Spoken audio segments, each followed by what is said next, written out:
तो guys railway अपनी रफ्तार पकड़ चुका है, जैसे आप देख रहे होंगे, चाहे वो एनटीपीसी हो चाहे ग्रुप डी हो, टाइम टू टाइम अब एग्जाम भी करा रहा है। और जब जब वो कह रहा है कि रिजल्ट आएंगे या आंसर की आएगी, तब तब उतनी ही जल्दी आंसर की और रिजल्ट वगैरह भी दे रहा है।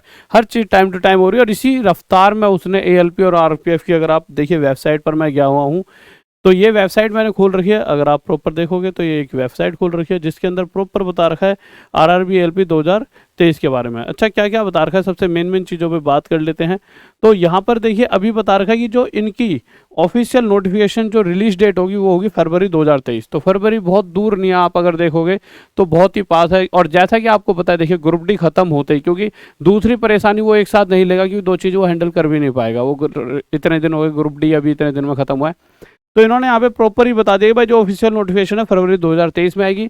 और जैसा कि आप देख रहे हो जो जो चीज़ें वो रेलवे कहता है वो चीज़ें कर भी रहा है। फिर उसके बाद अगर आप यहाँ पे देखो, the online application process start from February 2023, मतलब एप्लीकेशन 2023 से बढ़ने लगेंगे। डेडलाइन मतलब मार्च 2023 तक फॉर्म भर सकते हो। लास्ट डेट जो पैसे भरने की होगी वही मार्च 2023 होगी। सीबीटी फर्स्ट स्टेज यानी पहला एग्जाम जो होगा आपका अगस्त 2023 में हो जाएगा, फर्स्ट स्टेज का। सीबीटी स्टेज 1 रिजल्ट डिक्लेरेशन ये भी अपडेट होना बाकी है, क्योंकि देखिए ये तो यह पहले एग्जाम हो जाए उसके बाद ही ये वो डेट दे पाएंगे कि हाँ भाई अब रिजल्ट कब आना है, ठीक है। उसके बाद सीबीटी सेकंड स्टेज इन्होंने कोशिश की है दिसंबर तक सीबीटी सेकंड स्टेज भी करा लेंगे। फिर सीबीटी स्टेज 2 रिजल्ट के बारे में भी टू बी अपडेटेड लिखा हुआ है, और सीबीएटी 2023 भी टू बी अपडेटेड लिखा हुआ है। अब इसके अंदर बहुत सारी एलिजिबिलिटी वगैरह के लिए बच्चा पूछ रहा होता है कि सर एलिजिबिलिटी वगैरह क्या होती है, एज लिमिट वगैरह क्या होती है। तो देखिए अगर आप यहाँ पर देखोगे तो यहाँ पर देखा the age of the application must be between 18 से 28। देखिए बहुत सारी वेबसाइट में मैंने देखा 18 से 28 है, बट अगर मैं आपको पिछली बार की बात बताऊँ तो पिछली बार 18 से 30 था। पिछली बार की जो एज लिमिट थी वो 18 से 30 थी। तो हम यहाँ पर 30 ही मानकर चलेंगे। जब भी ये एकदम ऑफिशियल जब आपका वो आएगा फॉर्म वगैरह आएंगे तो उसमें मुझे लगता है 30 ही लेकर ये चलने वाले हैं, ठीक है। फिर उसके बाद ओबीसी को 3 साल वाले, जो ओबीसी वाले कैटेगरी वाले होते हैं 3 साल का रिलेक्शन, SC ST वाले को 5 साल का दे देते हैं। और जो PWD वाले होते हैं जनरल में उन्हें 10 साल का, ओबीसी PWD की बात करूँ 13 साल का, PWD SC 15 साल और PWD ST 15 साल। इस तरह से इन्हें रिलैक्सेशन मिल जाता है। आगे चलते हैं। इसके बाद एप्लीकेशन फॉर्म वगैरह तो देखिए वही साइट पे आता है, जब भी आपका फॉर्म आएगा तो नॉर्मल सी इन्होंने एप्लीकेशन फॉर्म कैसे भरना है वो बता रखा। वो तो जिस दिन फॉर्म आएगा उस दिन मैं आपको बता दूंगा। अब मुद्दे पे आते हैं फीस पर। तो फीस देखिए जनरल मेल की फीस होती है 500 रुपये। उसके अलावा ओबीसी या SC ST PWD male ex serviceman की 250 रुपये होती है। OBC ST ST general PWD female transgender ex serviceman ये होती है 250 रुपये, ठीक है। इसके अंदर आगे चलते हैं तो एग्ज़ाम सेंटर वगैरह ये होते हैं। ये तो देखो मेन चीज़, अभी एग्ज़ाम सेंटर कहाँ पड़ेंगे वो एक अलग चीज़ है, पहले तो हम फॉर्म भर ले, है ना। तो इसके अलावा अगर आप ये देखोगे तो यहाँ पे देखिए एक चीज़ ये भी दे रखी है, कौन सी, आरआरबी एलपी रिक्रूटमेंट 2023 डिटेल्स। ये अलग अलग वेबसाइट है दोनों, ये भी वेबसाइट अलग है जिसपे ये सारी चीज़ें दे रखी हैं कि पेपर कब कब हो रहे हैं, जैसे 2023 वगैरह में आएंगे। इसके अलावा अगर ये वाली वेबसाइट अगर आप देखोगे तो आरआरबी एलपी रिक्रूटमेंट 2023 डिटेल्स, इसमें डिटेल दे रखी है कि जॉब टाइप है आपका रेलवे जॉब्स है, ठीक है। Name of recruitment RRB LP 2023 है। Name of organization Railway Recruitment Board RRB, number of vacancy 37,000 expected है, ठीक है। ये चीज़ें क्या है कि जैसे जिस दिन वैकेंसी निकल रही होती है उस दिन ऊपर नीचे वो कैलकुलेशन करते रहते हैं, उसके हिसाब से जब टोटल उस दिन तक जितनी भर्ती होती है उस दिन वो निकाल देते हैं। जैसे जैसे उन्हें लगता है इतनी निकाल सकते हैं वो वैसे वैसे जैसे न्यूज़पेपर वगैरह में चीज़ आती रहती हैं। अब जिस दिन आपका फॉर्म आएगा, जैसे फरवरी 2023 दे रखा है, उस दिन तक जितने खाली हो जाएंगे पद वो सारे कैलकुलेट करके आपको उस दिन प्रॉपर बता देंगे कि भैया कितनी रहने वाली है। नोटिफिकेशन रिलीज सून। एप्लीकेशन मोड अगर आपका रहेगा तो ऑनलाइन एप्लीकेशन मोड रहेगा।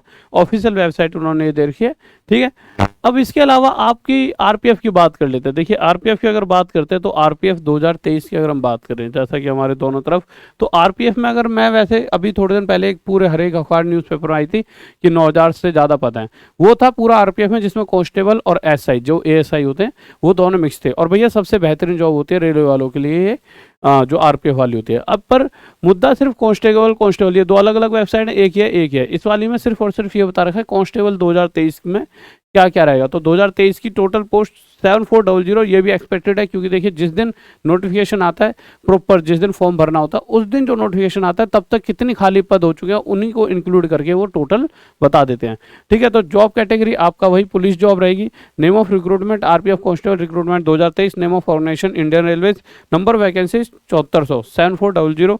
नोटिफिकेशन रिलीज ये कमिंग सून है, इन्होंने इस पर कमिंग सून डाल रखा है, परंतु जैसा कि मुझे लगता है पहले एएलपी आएगा जो कि फरवरी में आ जाएगा। फिर मार्च के एंड तक ये भी मुझे लगता है, क्योंकि जितने न्यूज़पेपर वगैरह में यही दिखा रखा है कि मार्च के एंड तक आरपीएफ आने वाला है, तो ये आपका मार्च के एंड तक आ जाएगा। इसी तरह से यहाँ पर भी दे रखा है कि मेरे भाई इसके नीचे की आरपीएफ रिक्रूटमेंट 2023 एप्लीकेशन फॉर्म वगैरह कैसे भरना है। उसके अलावा फीस वगैरह दे रखी है कि भाई वही फीस है, general OBC category the application fees 500 है, और उसके अलावा SC ST female x serviceman की 250 है, इस तरह से दे रखी है, ठीक है।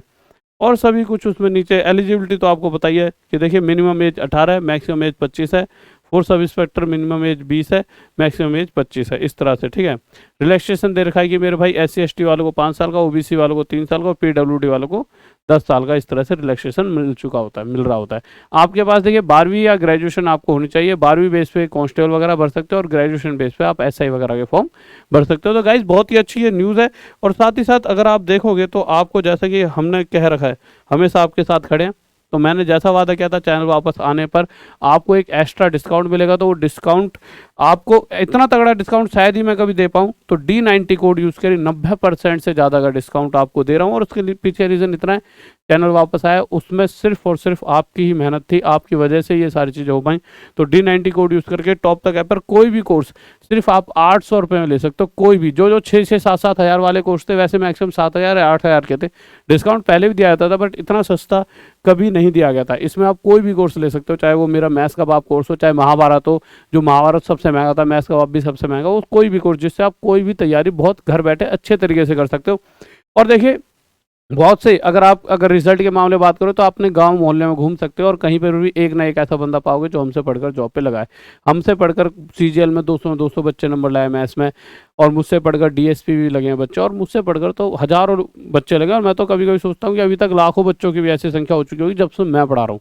तो गाइज आप चुपचाप जाकर इस बैच में जुड़ जाइए, बिल्कुल एकदम मस्त चीज़ें आपको वहाँ पे पढ़ाई जा रही हैं। और 800 रुपये अभी थोड़े दिन बाद ये प्राइस बढ़ जाए, क्योंकि 800 रुपये में क्या घाटा आ जाता है। आप सोचिए कोई ऑफलाइन वाला अगर आपसे 1 साल की फीस 800 रुपये ले तो वो बर्बाद हो जाएगा। और इसी तरह से हमारे यहाँ पे भी खर्चे बहुत सारे होते हैं। तो अभी इसके बाद प्राइस बढ़ जाए तो गुस्सा मत होना। मुझे पता है कुछ बच्चे कहेंगे अरे गुरुजी आपने तो प्राइस बढ़ा दिया, पर बेटे चलता नहीं है ना इतने कम प्राइस में भी, क्योंकि बहुत बड़ी टीम होती है।